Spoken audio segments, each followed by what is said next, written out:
L'électron libre de la NBA, Enes Kanter Freedom, ne regrette rien. Il affirme que la NBA a tenté de le faire taire pour s'être élevé contre Pékin, ce qui lui a coûté sa carrière. Une mère de 8 enfants retrouvée enchaînée à un mur dans la campagne chinoise suscite l'indignation alors que les autorités mettent en place ce que certains considèrent comme une dissimulation. Bonsoir et bienvenue dans Regard sur la Chine. Pékin a éteint sa flamme olympique dimanche, mais les Jeux d'hiver de cette année n'ont pas été marqués uniquement par l'athlétisme. On s'en souviendra probablement pour les événements qui se sont déroulés en dehors des arènes et des terrains de sport, notamment les mesures extrêmes prises par la Chine pour lutter contre la pandémie, l'indignation suscitée par le scandale de dopage présumé de la patineuse russe Kamila Valieva, ainsi que d'autres controverses. Nous allons faire un zoom sur quelques-unes d'entre elles. Les Jeux de Pékin étaient les deuxièmes Jeux olympiques en 6 mois à se dérouler en circuit fermé, après les événements retardés de l'été dernier à Tokyo. En Chine, l'étanchéité a empêché la propagation du Covid-19 lors des Jeux ou dans la communauté, donnant ainsi raison à la politique du zéro Covid qui a isolé la Chine du reste du monde. Mais de nombreux athlètes ont vu leur rêve olympique anéanti par des tests positifs qui les ont empêchés de concourir.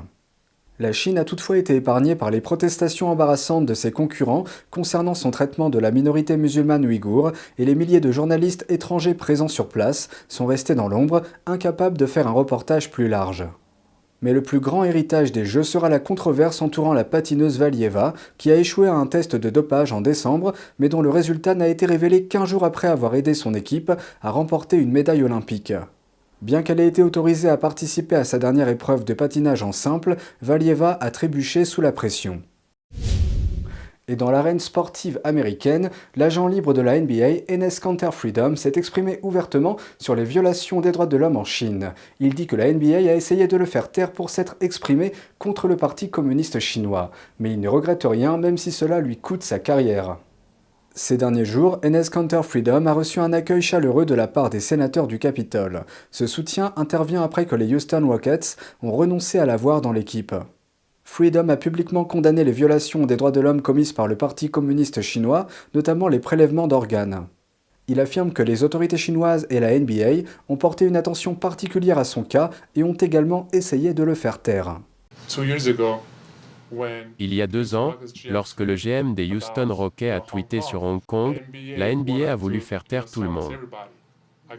J'ai reçu un appel de mon agent, qui m'a dit « Toute la Chine, tout le gouvernement chinois surveille ton Twitter. Ne dis rien. » Et les Celtics m'ont rendu indisponible pour les médias pendant 2 semaines.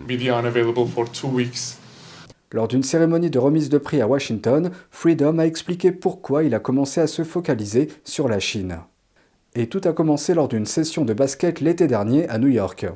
Je me souviens qu'un des parents m'a interpellé parmi tout le monde et m'a dit « Comment peux-tu te dire militant des droits de l'homme, alors que tes frères et sœurs musulmans sont dans des camps de concentration et subissent des tortures et des viols tous les jours ?» J'étais choqué, je n'ai rien pu dire. Je me suis retourné vers leurs parents. Et j'ai promis, j'ai dit, je vais revenir vers vous. Ce jour-là, j'ai tout annulé. Je suis retourné à mon hôtel et j'ai commencé à étudier et à apprendre ce qui se passait là-bas. Freedom a été échangé des Celtics de Boston aux Rockets de Houston jeudi dernier, mais les Rockets ont renvoyé Freedom le même jour. Pour être honnête, c'est une route solitaire, d'en parler dans le monde du sport. Parce que vous pouvez parler de justice sociale, de toutes les injustices qui se produisent dans le monde. Mais quand il s'agit de la Chine, vous ne pouvez pas vous exprimer. Si je le fais, alors on doit faire face aux conséquences. Mais après avoir appris tout cela, j'ai juste. Si je ne parlais pas de tous ces problèmes, je ne pourrais pas m'endormir. Mais je n'ai pas de regrets. Je veux vous dire les gars que je n'ai aucun regret. Il dit que beaucoup de ses collègues de la NBA lui ont dit qu'ils ne pouvaient pas le soutenir publiquement parce qu'ils veulent le marché chinois. Mais il y a des choses plus importantes que l'argent dans les affaires, comme la morale, comme les principes, comme les valeurs. Freedom dit qu'il continuera à défendre ce en quoi il croit, comme sa mère lui a appris quand il était enfant, même si cela signifie tout sacrifier. Il a récemment été nominé pour le prix Nobel de la paix 2022. Si Freedom remporte le prix, le jeune homme de 29 ans sera le 4e plus jeune à l'avoir eu. L'année dernière, il y avait 329 candidats pour le prestigieux prix. Les membres du Parlement et les ministres au niveau national ont le droit de proposer des candidats, ainsi que les professeurs d'histoire, de droit, de sciences sociales et de théologie, entre autres. Outre les Jeux Olympiques, les internautes chinois ont été captivés par un autre scandale, après la diffusion d'une vidéo montrant une femme chinoise enchaînée par le cou à un mur. Cette mère de 8 enfants a été trouvée dans un petit local, suscitant l'indignation et l'inquiétude quant à un éventuel trafic d'êtres humains. Maintenant, les autorités de la ville pourraient essayer de couvrir l'incident. Jetons un coup d'œil. La vidéo a généré près de 2 milliards de vues sur Douyin, la version chinoise de TikTok. Dans cette vidéo, une femme est trouvée dans un état inhumain. Une mère de 8 enfants, atteinte de troubles mentaux, enchaînée par le cou dans une cabane rurale sans porte à l'extérieur de sa maison, dans la province chinoise du Jiangsu dans l'est de la Chine. Elle a été trouvée portant des vêtements minces malgré les températures hivernales. Son cas a bouleversé l'opinion publique chinoise, les internautes se demandant comment cette femme a-t-elle pu se retrouver enchaînée dans un village rural. D'autres ont dirigé les soupçons vers les autorités après des efforts apparents pour étouffer l'affaire. Après que la vidéo a été exposée, les internautes ont constaté que la femme ressemblait beaucoup à la photo d'une jeune fille disparue dans la province du Sichuan. Elle s'appelait Li Ying. Li était une élève de 6e année lorsqu'elle a disparu en 1996 à l'âge de 12 ans. De nombreux internautes ont également reconnu que la femme enchaînée parlait un dialecte local du Sichuan. Dans d'autres séquences, après que la femme enchaînée a été détachée, elle a montré du doigt la maison où elle a été trouvée, appartenant à son mari Dong. Elle l'a qualifié de nid d'imbécile et a ajouté que toute la famille est composée de violeurs. Les autorités locales ont rapidement publié une déclaration relative à son cas, affirmant qu'il n'y a eu ni enlèvement ni trafic. Ils ont déclaré que la femme, nommée Yang, avait été attachée à cause de ses accès de violence. Elle a épousé Dong en 1998, ils ont eu 8 enfants. Mais des milliers d'internautes ont rejeté cette explication.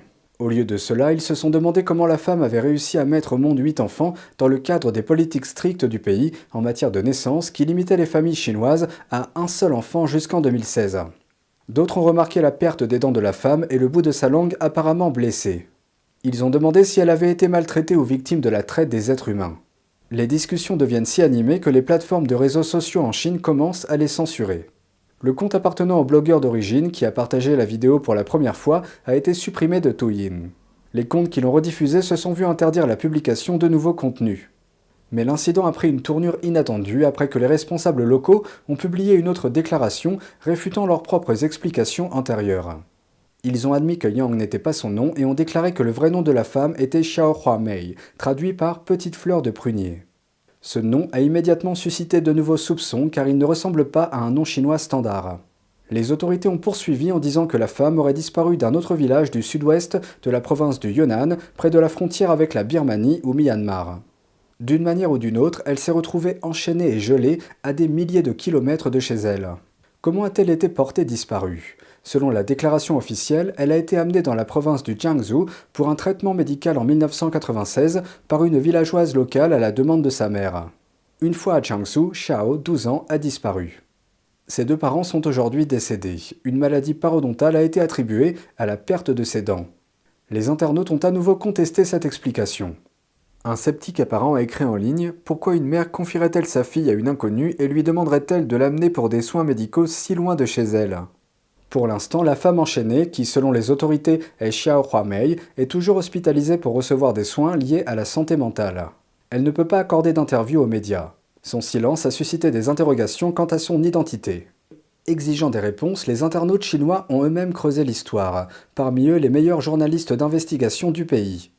Ils ont réussi à se rendre dans la ville natale de Xiaohua et ont rencontré une femme qui a été identifiée comme étant la demi-sœur de Xiao, son plus proche parent en vie. Mais elle a déclaré qu'elle n'avait pas encore vu les résultats du test ADN effectué par les autorités avant que celles-ci ne publient leur rapport. La femme a déclaré que rien dans la femme enchaînée ne lui rappelait sa sœur disparue depuis longtemps. Les autorités de la province du Jiangsu ont ouvert une enquête sur cette affaire, affirmant qu'elles allaient découvrir la vérité. Mais les internautes chinois ne semblent pas convaincus.